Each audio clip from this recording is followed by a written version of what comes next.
Okay, so this is going to be part 30. Today is January 14th. A couple things I realized. Number one, it's probably best if you're interested in hearing all of this, but, understandably, this is a lot, like quantitatively. I would definitely recommend listening to it at 1.75 speed. I kind of have a southern drawl and I talk slowly to some extent, so if people are interested in hearing everything that goes into this, I definitely recommend that. Other thing I wanted to say is that I'm only a month and a half in at this point, and I'm already realizing that there are a lot of details that I'm gonna have to go back and fill in. But that is the best way to do this. People ask a lot of questions, and obviously I don't expect everyone who asks a question to go listen to hours of testimony, but for people to get the full picture of what has happened to me, how removed I have been from it the entire time, especially that part, and therefore how bad this problem is, I do want to obviously make a public record of all of this. So we're back to the beginning of June. I left off where I'm at the private investigators that I hired in Charlotte. Again, just to recap, at this point I had already been to police in general a total of 5 times, actually probably 6 times, 6 points of contact, including 1 time to the FBI. And had not heard back from the FBI. So obviously after I got back from that trip to go pick up my car from that airport in Texas, I hired a private investigator for $500 to try to find the tracking device on my vehicle. So anyways, we're behind the building. I'm out there with his 2 employees, and the one employee is asking me a lot of questions, which is to be expected. But he was particularly asking me questions about before this had started.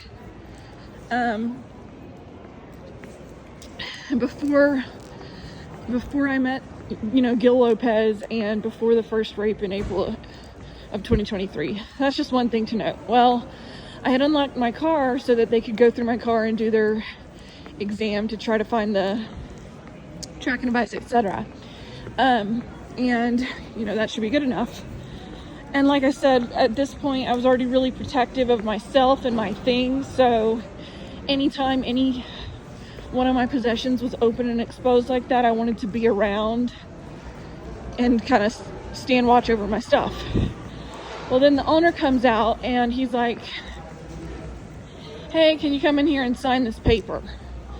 It all seems legitimate, like, oh, okay, I hired these guys. I should be able to leave my car out here for them to do their job while I go in here and do whatever he's claiming I need to come in to do. Well, oh, how I wish it were that simple. I went in, talked to him. This guy's a retired police officer. At the time, I wasn't too suspicious, so I did answer his questions because, frankly, I needed a sounding board. The sounding board I had up to that point was my family, which had its own issues. So anyway, told him a lot of different things. There are multiple things that stuck out about that conversation. The one that I'm going to note for sure publicly is that he said to me,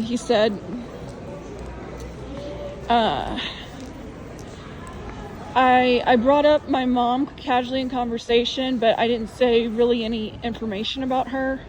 I just said my mom, as part of what we were talking about. And then a couple minutes later, he goes back and he says, but what about your mom? I was like, what about her? He said, oh, I thought you said your mom was from Charlotte. Now, no, I had not said that to him. And the bigger point of that is that by this time, the syndicate knew that my mom's safety was my number one worry.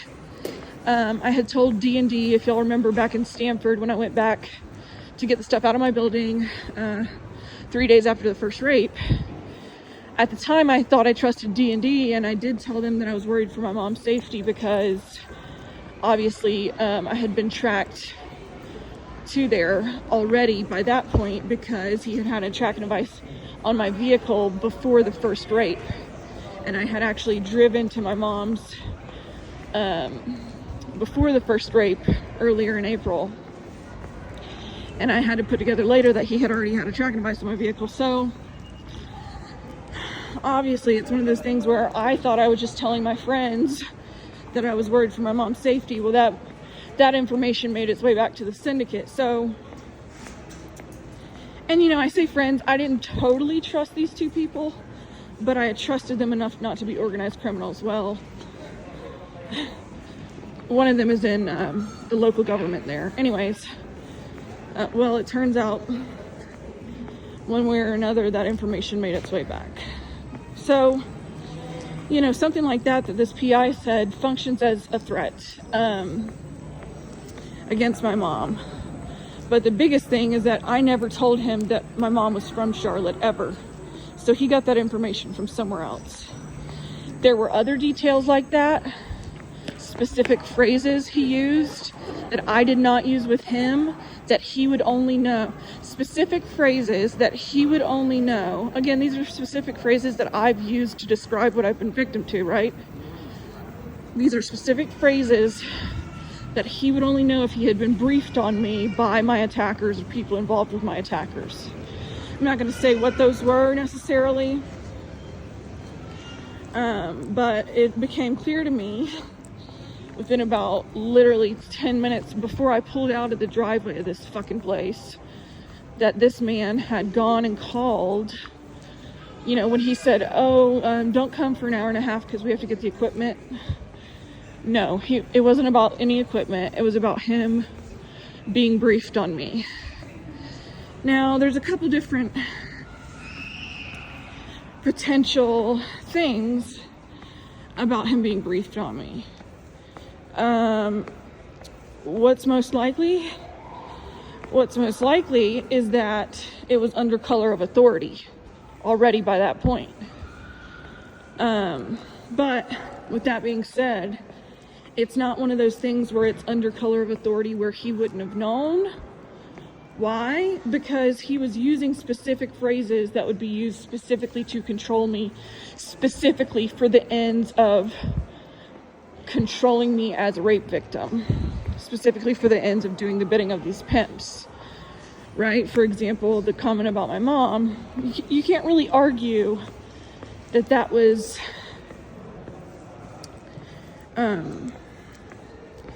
you know, in good faith or to the ends of any legitimate investigation or anything like that. There's no argument for that whatsoever. So it tells me that he knows he's doing the bidding of pimps and he's probably making some money off the top of it.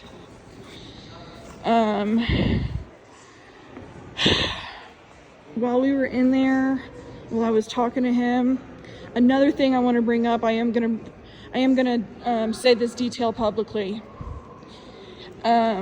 So, you know, you got to understand that these syndicates know that their victims are in fear. Well, now that I know the extent to which the FBI is involved, or, you know, specific racketeers within the FBI are involved, let me go back to that in a second. Okay, so when we were sitting there, I showed him some pictures of some of my stalkers, particularly the pictures of the men. Again, I had hired this guy, so, you know, I was sharing freely as he asked questions. Showed him 3 pictures of three of the guys who had followed me back in early May on that flight to Salt Lake City. And when I showed him those, he said, "Do you think they're cartel? Do you think the people following you are cartel?" Well,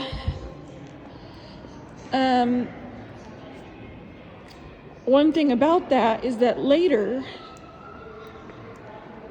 when I was falsely imprisoned, in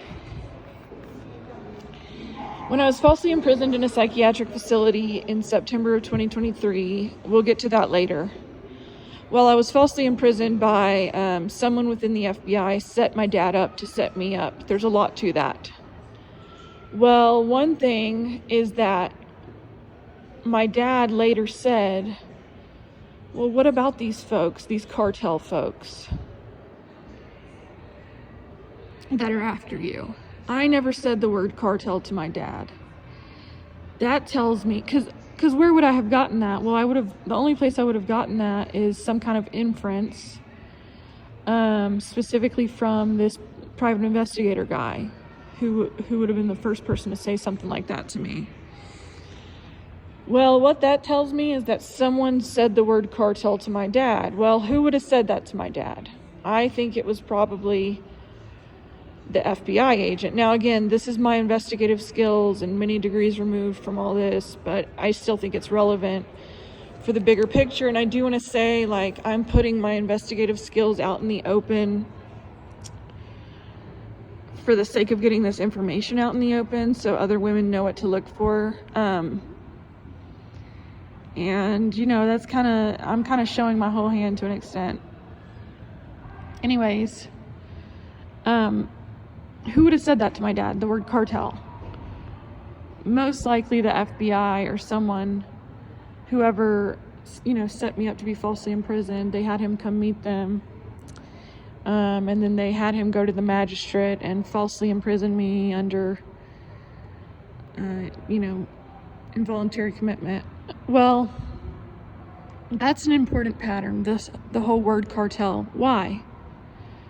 Because I believe that it functions no matter what or who is involved. And this entire time, I've known that there's an organized criminal syndicate, some kind of underground criminal organization behind this, but then they work under color of authority as well. So I've known that the whole time, but I've also known that there's multiple syndicates and groups involved in this because they're mainly concerned with money. So they don't care who they have to work with as long as they're making money off the bodies of the rape victims. And then making money in other ways, such as government funding in the ways they try to do this under color of authority. Anyways, I'm sorry, I'm getting a little bit off track, but I want to hammer this point home. This word cartel, it functions to keep... Why would someone say that? Why would someone who is knowingly involved in this, let's make that very clear, say that? Because any reasonable person who thinks they're being stalked by the cartel is going to be that much more fearful.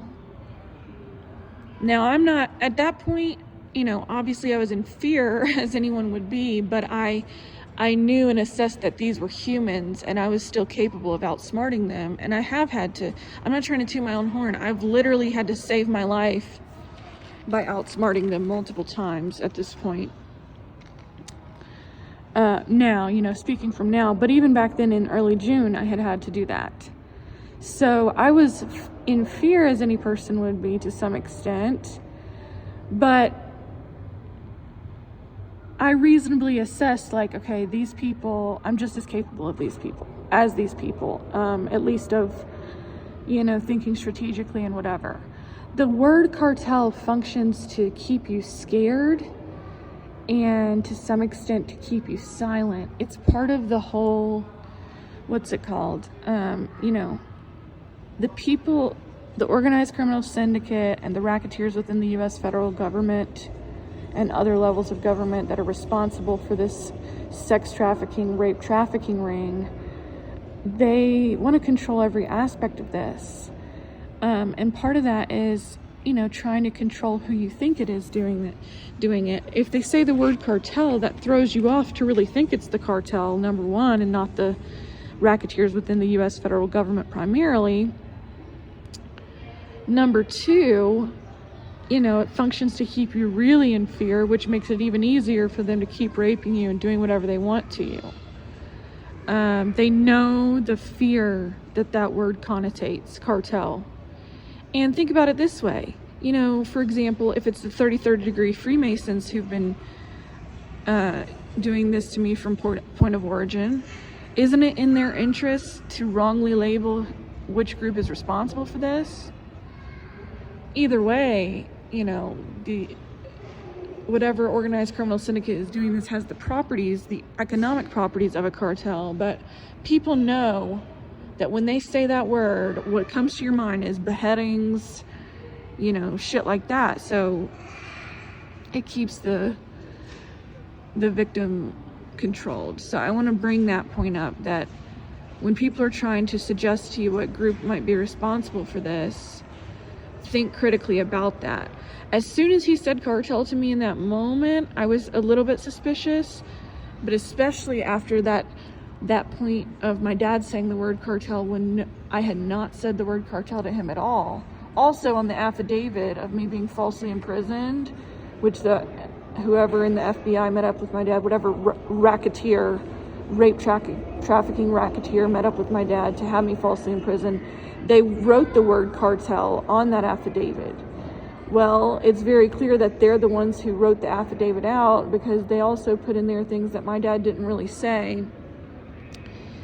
So that shows that the word cartel came from whatever rape-trafficking racketeer met up with my dad and had interest in me being falsely imprisoned.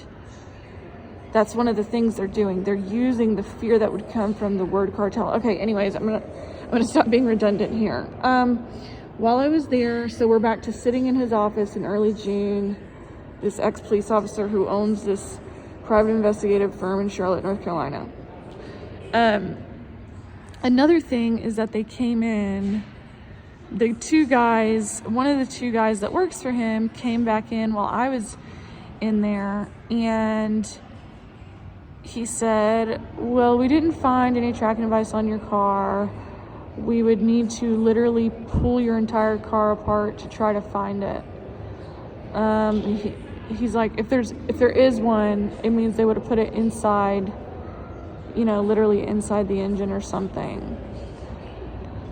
So obviously I'm gonna be like, okay, no, because that would have meant leaving my car there. But he's like, well, let me try something else. Let me see your key.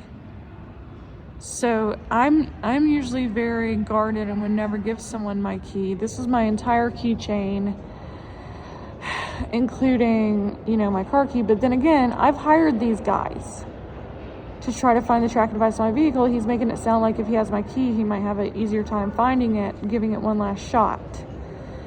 I was really hesitant, but they had me outnumbered, and I did give him my key.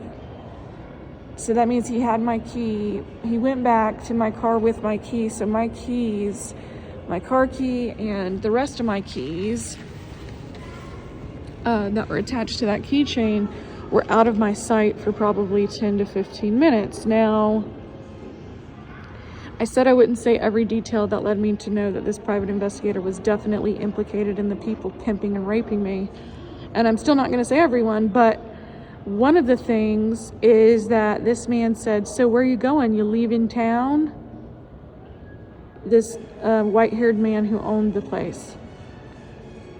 I was like, oh, I don't know, but the phrase leaving town, he would have had no, the phrase leaving town is something that this organized criminal syndicate would have known about me by this time, that obviously I liked to move around for my own safety. So my keys were out of my sight for about 15 minutes. I have absolutely no doubt in my mind that these private investigators, I want to make it very clear, it's not only that these private investigators were just innocently reporting something to a rape trafficking racketeer within the FBI, and they're innocent, and they didn't know that they were reporting to a rape trafficking racketeer, because that's possible, right? It's possible that someone who is legitimately innocent in this is scared by the authority of someone who's with the FBI and tells them what they know. And so information that's used to harm me by a rape trafficking racketeer within the FBI comes from an innocent party. That's absolutely possible. That is not what this was by any means. This was knowingly committing crimes for the purposes of rape trafficking. I have absolutely no doubt that that man made a copy of my key, the key to my car. Potentially some of the other keys on that keychain. I don't know. Why? He had absolutely no reason to have my key. And if he did have a reason to have my key, why would they have needed to separate me from my car to do that? You know, I could have stayed watching everything the whole time. No, these private investigators have the technology to make copies of keys, you know, make an imprint of the key or whatever. And the fact that the owner said to me, "So where are you going now? You leaving town?" Well, he had no reason to ask that, but that alone isn't really enough. But he used the exact phrase that this organized criminal syndicate would know about me at the same time that my key is out of my sight. You know, this organized criminal syndicate was meaning to rape me in my car. I had, you know, by this time I had learned